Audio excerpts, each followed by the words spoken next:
Mr. Benjamin Natai. Mr. Natai, welcome to the Advocate. Mr. Natai is a graduate of MIT. He is an Israeli, and he is a man who has written widely on this question before the House tonight. Mr. Natai, is the issue of self-determination the core of the conflict in the Middle East? No, I don't believe it is. The real core of the conflict is the unfortunate Arab refusal to accept the state of Israel. And I think, as was mentioned earlier, for 20 years the Arabs had both the West Bank and the Gaza Strip.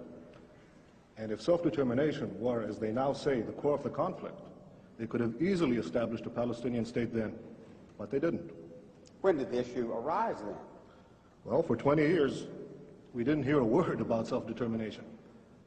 And in fact, what we did hear, those of us living in the Middle East, was about driving the Jews into the sea. Now, after 1967, under the leadership of the PLO, the hardline strategy shifted to adopting a moderate, dressed-up slogan, which now talked in terms of first a secular democratic state and then replaced it with Palestinian self-determination. But what this really means, contrary to what Mr. Aruri said, about 1977 being a changed year in the PLO's objectives, let me quote you what the PLO Information Office said in a Dutch paper in 1977, in May 5th. 77? May 5th, 1977, yes. The statement was very simple. Our objective remains the destruction of the Zionist state of Israel. So let's keep in mind that what we're talking about here is not the attempt to build a state, but to destroy one. Do the Palestinians have a right to a separate state? Well, Mr. John has been talking about human rights. well, I think that no, I don't think they do, but I think that it's quite instructive that the Palestinians who are invoking the right of self-determination, which is an attribute for separate nations, themselves are the ones who define themselves as part of the Arab nation. Now, no one is denying that there are Palestinian Arabs. There is a very distinguished Palestinian Arab sitting right next to me. But the Palestinians themselves, in the Palestinian National Covenant, the very first article, say that the people of Palestine, quote, are part of the Arab nation. Well, let's look at the Arab nation. It has 21 states, an area roughly the size of the United States, and 1/6 of the entire world's wealth. Now, add to that the fact that there already exists a Palestinian state, and that is Jordan, 60% of whose population is Palestinian. I think it's quite interesting that Yasser Arafat and King Hussein, who are bitter enemies, agree on one thing, that Jordan is a Palestinian state. So what we're talking about is a demand for a 22nd Arab state and a second Palestinian state. What should be done with the Palestinians on the West Bank? There's a problem, so what should be done about it, in your opinion? Well, I think that the Palestinians in the West Bank are going to be offered the full human rights, the full civil rights, as no Arabs are offered in the Middle East. No Arabs whatsoever have any full human rights or the right to vote for their own government. Those Arabs who lived in Israel in the pre-67 boundaries are the only Arabs in the Middle East who offer that right, and I'm all in favor of having the same Arabs living in the West Bank and the Gaza Strip being offered such a right in the final peace agreement. Can we have peace in the Middle East? Yes, I sincerely hope so. Look, I'm 28 years old. I've had to defend my country in 2 wars and in many battles. Nobody wants peace more than Israel. But the stumbling block to the road for peace is this demand for a PLO state, which will mean more war, which will mean more violence in the Middle East.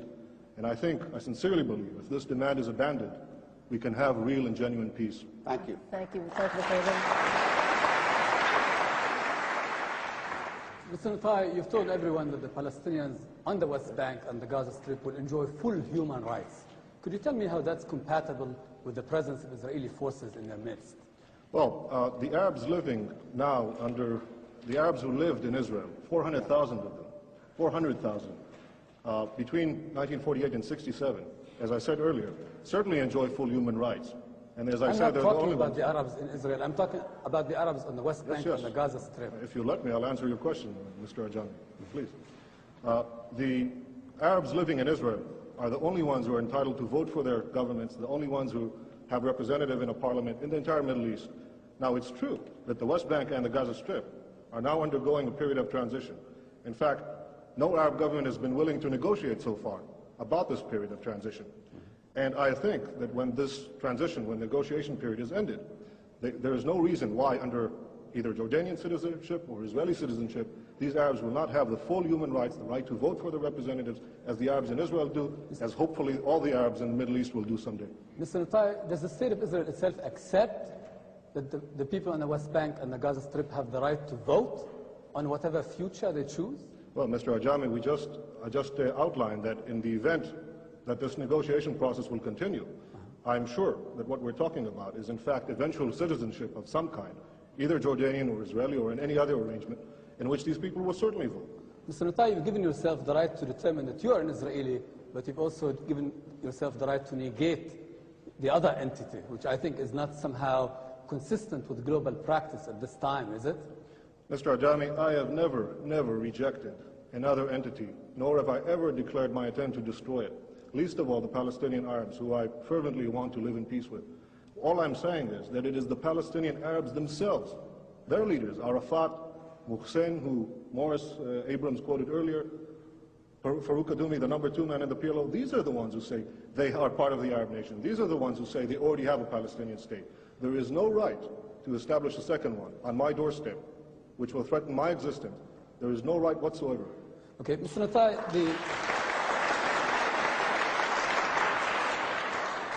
you seem like a very patriotic Israeli. Does not the fact of Israeli dependence upon the U.S. in order to maintain its occupation on the West Bank and the Gaza, does this not trouble you at all? Mr. Ajami, you asked me as a patriotic Israeli, and I'll answer as someone who has fought in the Middle East. One of the things that I think is unique about Israel, in terms of all America's allies, is that it is perhaps the only one who has taken care of itself so far. And I would think that America, in fact, it's not a one-way street, Israel taking from the United States. Israel is giving the United States an extraordinary bargain in the Middle East. It's the one stable democratic ally which the United States can count on. Mr. Natai, inasmuch as you're a Zionist and are committed to a Jewish state, given the fact that demographic predictions tell us that there will be an Arab majority within the current borders of Israel, does this not challenge the foundations of the very state which you are committed to? I know of the latest population figures, that actually show a decrease in the Arab birth rate, particularly in the West Bank and the Gaza Strip, as a result of the higher education and the universal education for women that didn't exist prior to Israel, prior to 1967. Now, if you ask me, would I reject Palestinians or Arabs living in our midst? Ridiculous. Of course not. They're citizens of Israel. If they... No, I'm talking about the West Bank and Gaza. You see, we're still going back to the core of it. Yes, I agree. Whatever will be the final arrangement, these people should be free to multiply as they wish. I think that it is written in the Bible, multiply and be fruitful. I think these people should have that right. I'm not going to start enforcing a birth control program under any circumstance. Thank you. With that biblical injunction, I will turn to Mr. Abram. One more question to Mr. Natai. Mr. Natai, since the subject is what should the United States do, may I ask you if you could summarize why, in your opinion, the United States should oppose the creation of a PLO state? I think the United States should oppose the creation of a Palestinian state for several reasons. The first one being that it is unjust to demand the creation of a 22nd Arab state and a second Palestinian state at the expense of the only Jewish state. I think it also would defeat the hopes of those moderate Palestinians who genuinely want to reach a peace accommodation with Israel.